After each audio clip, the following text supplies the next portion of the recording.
Hello guys, good morning and welcome back to our channel. তো তোমরা তো দেখেই নিয়েছো আগের ব্লগে যে আমরা দীঘা এসেছি।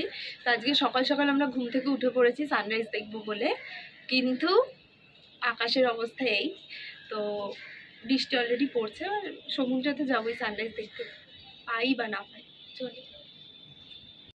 তো দেখো, আমরা সি বিচের কাছাকাছি তো চলে এসেছি, কিন্তু আজ সকাল থেকে প্রচণ্ড মেঘলা ওয়েদার। তো সূর্যোদয় দেখার তো কোনো প্রশ্নই নেই, কিন্তু আমরা ভেবেছিলাম যে যেহেতু সূর্যোদয় দেখা যাবে না, সেহেতু হয়তো সি বিচের ধারে একটু ভিড় কম থাকবে, কিন্তু এসে দেখি প্রচণ্ডই ভিড় রয়েছে। আর পাশাপাশি সমুদ্রের কিন্তু ভীষণ ঢেউ ছিল আর প্রচণ্ড গর্জন ছিল।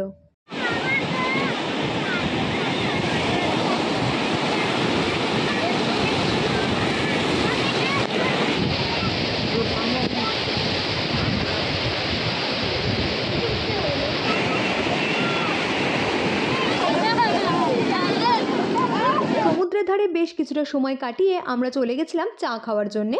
তো সেখানে নিয়ে নিয়েছিলাম চা আর বিস্কুট। চাটা কিন্তু বেশ ভালোই ছিল খেতে। তো যাই হোক, চাটা তাড়াতাড়ি করে খেয়ে নিয়ে আমরা আবার হোটেলে ফিরে গেছিলাম, কারণ আজকে আমাদের সাইট সিনের প্ল্যান রয়েছে। তো এই দেখো, আমরা রেডি হয়ে গেছি। তো রেডি হয়ে আমরা আজকে সকালে ব্রেকফাস্ট করার জন্য চলে গেছিলাম। তো হোটেলের বাইরেই একটা দোকান ছিল, সেখানে আমরা আজকে সকালের ব্রেকফাস্টটা করেছিলাম ডিম পাউরুটি দিয়ে। তারপর হোটেলের সামনে থেকেই আমরা একটা টোটো রিজার্ভ করে নিয়েছিলাম, যেটা আজকে আমাদের সাইট সিনিং করাবে। প্রথমে আমরা চলে গেছিলাম কাজু বাদামের বাগানে। এটা মূলত ওয়েস্ট বেঙ্গল গভর্নমেন্টেরই। নিউ দীঘা থেকে এটা একদমই কাছে, তো চাইলে তোমরা সাইট সিনিংয়ের মধ্যে কিন্তু এটা রাখতে পারো। এখানে যে শুধু কাজু বাদামের গাছই রয়েছে এমন কিন্তু নয়, প্রচুর গাছপালা এখানে রয়েছে সাজানোর জন্যে। তবে ওই যে বড় যে গাছগুলো দেখতে পাচ্ছ, ওগুলোই হচ্ছে কাজু বাদাম গাছ। এই বাগানটা কিন্তু অনেক বড়, অনেকটা জায়গা জুড়ে রয়েছে, কিন্তু অতটা তো আমরা দেখিনি, অতটা আমরা হাঁটতে পারিও নি। তাই আমরা সামনাসামনি যেটুকু ছিল আমরা সেটুকুই ঘুরে এসেছিলাম। আজকে আমরা যে যে জায়গাগুলো ঘুরবো তাতে একমাত্র ওয়েস্ট বেঙ্গলে দেখার জায়গা ছিল এটাই। এরপরে আর যা যা দেখবো সেগুলো সবই উড়িষ্যায়। যাওয়ার পথে রাস্তায় এই রাধাকৃষ্ণের মন্দিরটা পড়েছিল, কিন্তু এর ভিতরে ফোন অ্যালাউ ছিল না, যার ফলে তোমাদের এর ভিতরটা দেখাতে পারলাম না। কিন্তু বাইরের গেটটা দেখো, খুবই সুন্দর ছিল। এখানকার রাধাকৃষ্ণ দর্শন করে আমরা চলে গেছিলাম চন্দনেশ্বর মন্দিরে, যেটা দীঘা থেকে একদম কাছেই অবস্থিত। ফলে দীঘা বেড়াতে আসলে বেশিরভাগ মানুষ এই চন্দনেশ্বর মন্দির কিন্তু দর্শন করে। এই মন্দির ভোর 5টা থেকে সন্ধে 6টা পর্যন্ত খোলা থাকে। এই মন্দিরের আরাধ্য দেবতা হলেন শিব।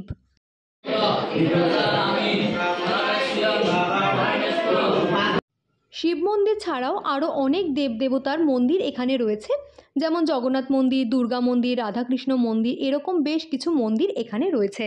এখানে স্বয়ং মহাদেব পূজিত হন চন্দনেশ্বর নামে, সেখান থেকেই এই মন্দিরের নামকরণ হয়েছে চন্দনেশ্বর মন্দির। এই মন্দির প্রাঙ্গণের এক পাশে রয়েছে একটা পুকুর, যাকে খুবই পবিত্র মানা হয়। এই পুকুর থেকে স্নান করে ভক্তরা দণ্ডি কাটে, মন্দির পরিক্রমণ করে অথবা পুজোও দিয়ে থাকে। এই মন্দিরের আকৃতি কিছুটা কলিঙ্গ স্থাপত্যের মতো।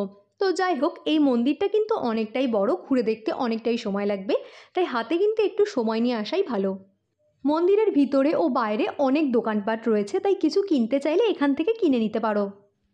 এরপর আমরা চলে গেছিলাম তালসারি সি বিচে।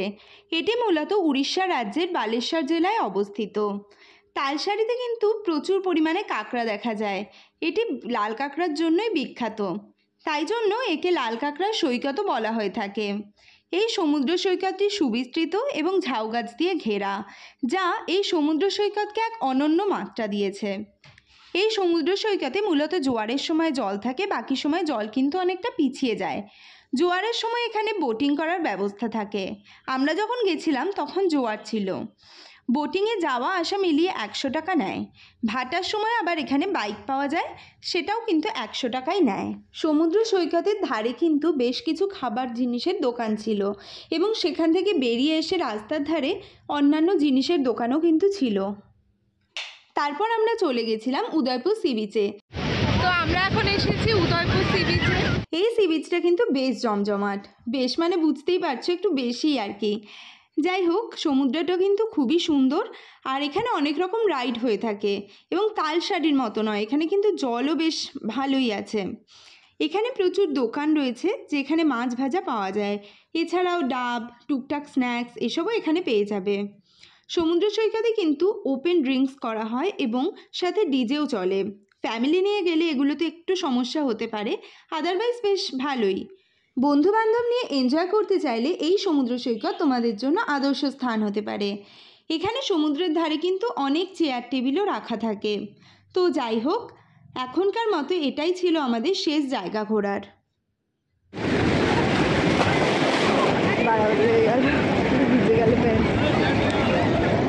ফেরার পথে আবার খুব বৃষ্টি শুরু হয়ে গেছিলো।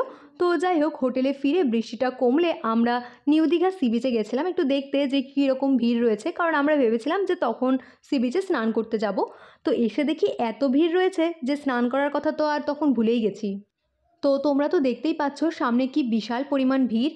তো আমার তো মনে হচ্ছিল যেন আমি মহাকুম্ভ মেলায় চলে এসেছি। প্রয়াগরাজের কুম্ভ মেলাতে তো যেতে পারিনি, কিন্তু যেন দীঘার মহাকুম্ভ মেলায় চলে এসেছি।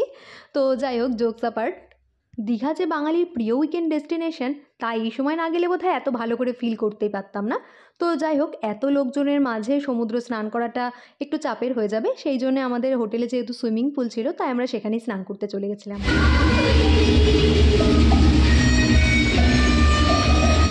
সুইমিং পুলে বেশ কিছুটা সময় কাটিয়ে আমরা চলে গেছিলাম লাঞ্চ করতে। দেন বিকেলবেলা আমরা গিয়েছিলাম ওল্ড দীঘাতে। তো সেই ভিডিও নিয়ে তোমাদের সাথে নেক্সট পার্টে দেখা হচ্ছে। এই ভিডিওটা এই পর্যন্তই। কেমন লেগেছে অবশ্যই আমাদের কিন্তু কমেন্ট করে জানিও। ভালো লাগলে লাইক করে দিও, আর সাবস্ক্রাইব করতে কিন্তু ভুলো না। বাই।